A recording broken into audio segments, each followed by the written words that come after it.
معكم قناة تاريخ يروى. موضوعنا اليوم عن النفار، الصوت الذي يوقظ المغرب أو المغاربة للسحور منذ قرون. في ليالي رمضان بالمغرب حين ينام العالم على صمت المدن، يخرج رجل يحمل أداة نحاسية طويلة، يطلق منها صوتا غليظا عميقا يخترق السكون. إنه النفار. النفار ليس مجرد شخص ينفخ في آلة موسيقية تقليدية، بل هو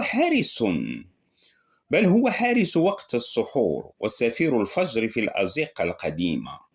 قبل أن تعرف البيوت الساعات والمنبهات والهواتف، كان صوت النفار هو الإشارة التي توقظ المغاربة للسحور والقيام والصلاة. يجوب النفار الدروب والحومات قبل السحور بساعة